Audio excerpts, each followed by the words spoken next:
আগে থেকে পাবদা মাছটাকে ধুয়ে নুন হলুদ মাখিয়ে রেখে দিয়েছি। আমার লাগবে পাবদা মাছটা ধোয়া হয়ে রেডি করা আছে। এখানে আমার পোস্ত বাটাটা রেডি আছে। এখানে আমার লাগবে টমেটো বাটাটা রেডি আছে। পোস্ত দিয়ে সরষে পোস্ত দিয়ে পাবদা মাছের ঝাল আমরা দেখুন পাবদা মাছটা কীভাবে করি। এখানে আমার লাগবে কালো জিরে,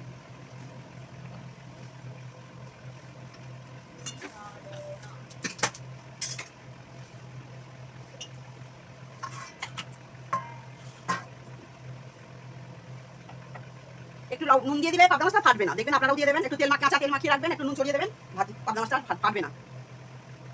এই পাবদা মাছগুলো দিয়ে দিলাম।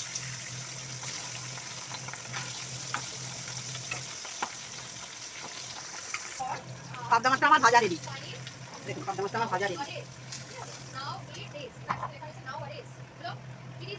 ওই তেলে আমি কালো জিরে দিলাম, এই দেখুন কালো জিরে দিলাম। এবার পেঁয়াজ বাটাটা দিয়ে দিই, এবার টমেটো বাটাটা দিয়ে দিলাম।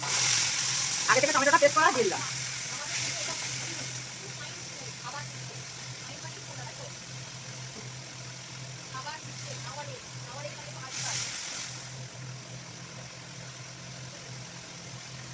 পরিমাণ মতন নুনটা দিয়ে দিলাম।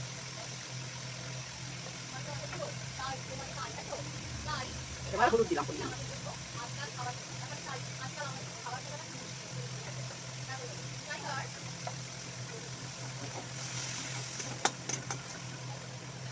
এবার আমি আগে থেকে বেটে রাখা পোস্তটা দিয়ে দিলাম।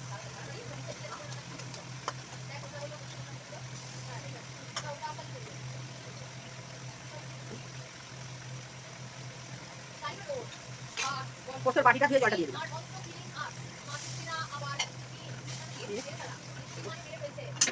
কষে দিলাম।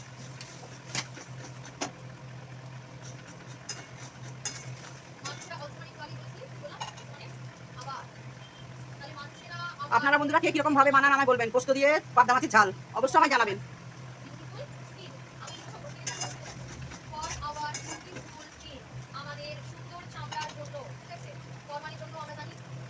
কটা চেরা কাঁচা লঙ্কা দিয়ে দিলাম।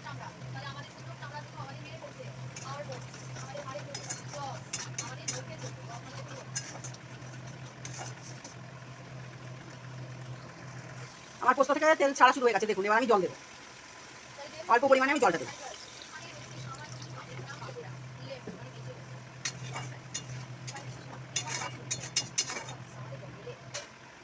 এবার আমি আগে থেকে পাবদা মাছগুলো ভেজে রাখা দিয়ে দিলাম।